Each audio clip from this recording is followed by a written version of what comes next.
السلام علیکم ورحمۃ اللہ وبرکاتہ۔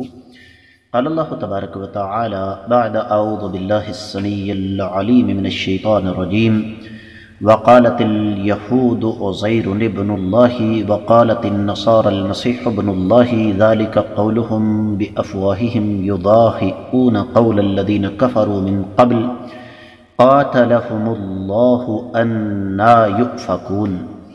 معزز خواتین و حضرات، اللہ مالک العلام رب الجلال والاکرام کی توفیق اور اس ذات بابرکات کے فضل و کرم سے آج اتوار کا دن ہے، 14 جمادی الثانی 1441 ہجری، 8 فروری 2020 عیسوی، اور ہمارے سبق کا موضوع اللہ مالک العلام رب الجلال والاکرام کی پاکیزہ کتاب قرآن مجید۔ قرآن مجید کا معزز خواتین و حضرات 10واں پارہ سورہ توبہ اور سورہ توبہ کی 30ویں آیت مبارکہ۔ رب کائنات ارشاد فرماتے ہیں، اور یہودیوں نے کہا کہ عزیر اللہ کے بیٹے ہیں، اور عیسائیوں نے کہا کہ عیسیٰ علیہ السلام اللہ کے بیٹے ہیں۔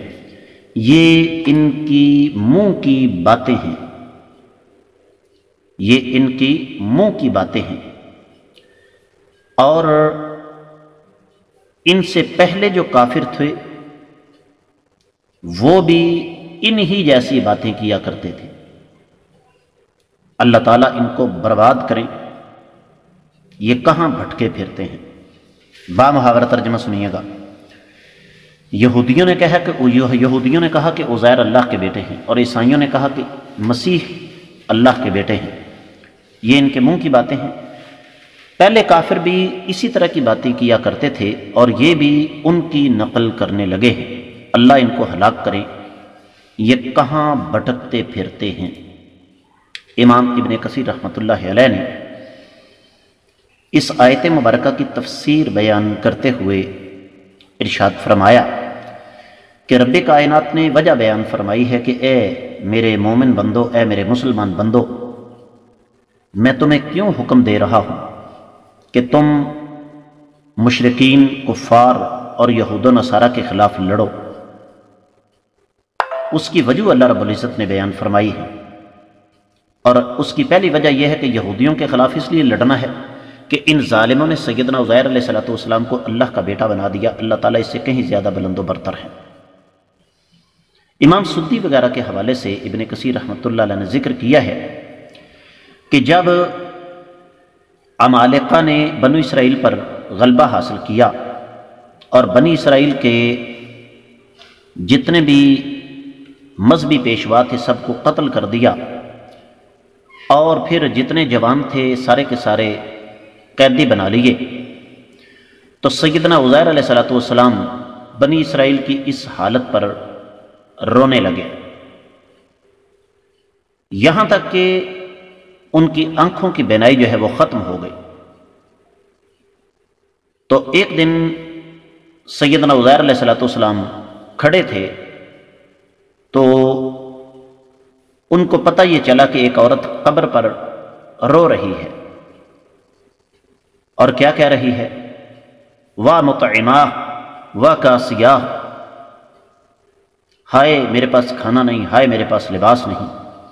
تو سیدنا عزیر علیہ السلام نے فرمایا کہ تمہارا شوہر جو ہے وہ قتل یا گرفتار ہو گیا ہے، اس سے پہلے تمہیں کون کھلاتا تھا؟ کہنے لگی اللہ۔ تو سیدنا عزیر علیہ السلام نے فرمایا کہ اللہ تعالیٰ زندہ ہے، ان کو موت نہیں آتی۔ تو کہنے لگی اے عزیر، یہ بتائیے کہ جب ہم بنی اسرائیل میں علماء نہیں تھے تو وہ کون تھا جو بنی اسرائیل کی علمی رہنمائی کرتا تھا؟ تو کہا کہ اللہ تعالیٰ۔ تو کہا پھر آپ کیوں رو رہے ہیں؟ تو سیدنا عزیر علیہ السلام کو اس بات کا احساس ہو گیا کہ اس عورت نے مجھے بڑی قیمتی بات کر دی ہے، کہہ دی ہے۔ پھر اللہ تعالیٰ کی طرف سے سیدنا عزیر علیہ السلام کو حکم ہوا کہ آپ فلاں دریا میں جائیں اور وہاں غسل کریں اور وہاں 2 رکعتیں پڑھیں، وہاں پر آپ کو ایک بزرگ آدمی ملے گا، تو جو کچھ وہ آپ کو کھلائیں آپ کھا لینا۔ تو سیدنا عزیر علیہ السلام وہاں چلے گئے اور وہی کچھ کیا جو اللہ تعالیٰ نے حکم دیا تھا۔ تو اس بزرگ نے کہا کہ آپ اپنا منہ کھولیں، انہوں نے منہ کھولا تو انہوں نے منہ میں کوئی ایسی چیز رکھ دی جو کہ ایسے تھا کہ جیسے آگ کا انگارہ ہوتا ہے، 3 دفعہ انہوں نے ایسے ہی کیا۔ تو سیدنا عزیر علیہ السلام جب واپس لوٹے تو ان کی حالت بالکل ایسی ہو گئی کہ تمام لوگوں کی نسبت تورات کو وہ زیادہ جانتے تھے۔ تو سیدنا عزیر علیہ السلام نے فرمایا بنی اسرائیل میں تورات لے کر آ گیا ہوں۔ تو جب عزیر علیہ السلام نے تورات ان کے سامنے پڑھی تو بنی اسرائیل نے تورات کے جو نسخے پہاڑوں کے اندر انہوں نے چھپا کر رکھے ہوئے تھے وہ نکالے، تو ان کے ساتھ جب انہوں نے مقارنہ کیا تو پتہ یہ چل گیا کہ یہ تو بالکل صحیح تورات پڑھ رہے ہیں۔ تو ان میں سے بعض جاہل نے کہا کہ یہ کام کوئی عام آدمی نہیں کر سکتا، یہ تو اللہ تعالیٰ کے بیٹے ہیں۔ تو یہ ایک گمراہی کا سبب تھا بنی اسرائیل کا۔ جہاں تک عیسائیوں کی گمراہی کا تعلق ہے تو وہ بالکل واضح ہے۔ تو ابن کثیر رحمۃ اللہ علیہ فرماتے ہیں یہ ان کے منہ کی باتیں ہیں، اس کی کوئی دلیل نہیں ہے جو یہ دعویٰ کر رہے ہیں۔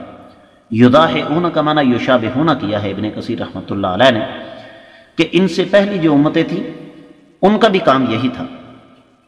تو رب کائنات نے یہ فرمایا کہ قاتلہم اللہ، اس کا معنی یہ ہے کہ اللہ تعالیٰ کی ان پر لعنت، یہ حق کے راستے سے کیسے بھٹکے ہوئے پھرتے ہیں۔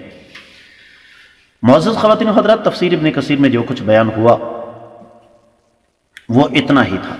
دیگر کتب تفاسیر کا جائزہ لیا جائے تو اہل علم یہ فرماتے ہیں کہ رب کائنات نے سابقہ آیات مبارکات میں یہود و نصارہ کا یہ اس حوالے سے تذکرہ کیا کہ وہ اللہ پر ایمان نہیں رکھتے، سچے دین کو قبول نہیں کرتے۔ یہاں پر رب کائنات نے فرمایا کہ ان کا جرم ایک اور بھی ہے، اور وہ یہ ہے کہ وہ اللہ تعالیٰ کا بیٹا ثابت کرتے ہیں، اور جو ایسا کرتا ہے وہ شرک کرتا ہے، کیونکہ اس میں اور بت پرست میں کسی قسم کا کوئی فرق نہیں ہے۔ تو اس لیے اللہ نے فرمایا کہ یہودیوں نے کہا کہ عزیر اللہ کے بیٹے ہیں۔ اور اس حوالے سے معزز خواتین و حضرات، تفسیر المراغی میں یہ بات لکھی ہوئی ہے کہ اللہ کے رسول صلی اللہ علیہ وسلم کے پاس سلام بن مشکم، نعمان بن اوفار، ابو انس اور شاس بن قیس اور مالک بن سیف آئے، کہنے لگے ہم آپ کی پیروی نہیں کر سکتے، آپ نے ہمارا قبلہ چھوڑ دیا، اور آپ کو یہ بھی آپ کا یہ عقیدہ نہیں ہے کہ عزیر علیہ السلام اللہ کے بیٹے ہیں۔ تو یہ واقعہ اس سے پہلے ہم تذکرہ کر چکے ہیں اس کا۔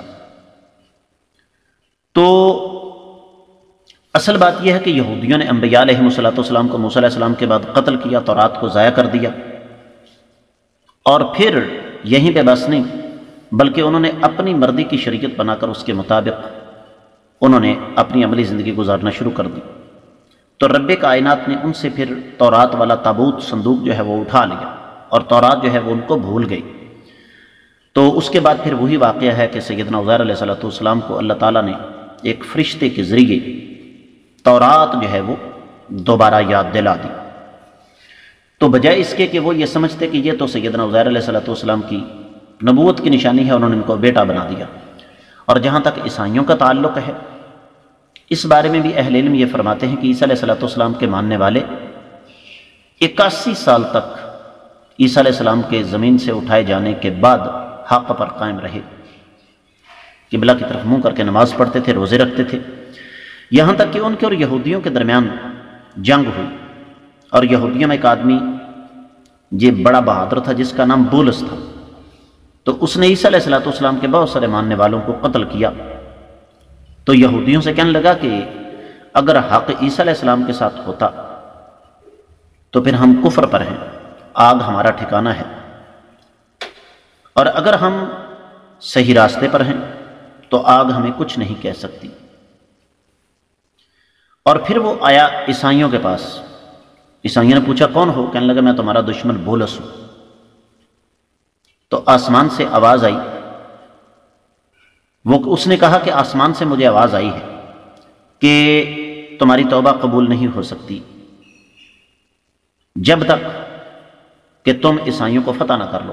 تو میں نے توبہ کر لی ہے، عیسائیوں سے لے کر چرچ میں چلے گئے، اور وہاں پر ایک کمرے میں وہ 1 سال رہا، یہاں تک اس نے وہاں تو ساری کی ساری انجیل کو سیکھ لیا اور نکلا اور کہنے لگا کہ بات اصل میں یہ ہے، مجھے آسمان سے آواز آئی ہے کہ اللہ نے کہا ہے کہ میں نے تیری توبہ کو قبول کر لیا ہے، اور اس کی سب سے بڑا ثبوت یہ ہے کہ تمہاری ساری کی ساری انجیل مجھے حفظ ہے۔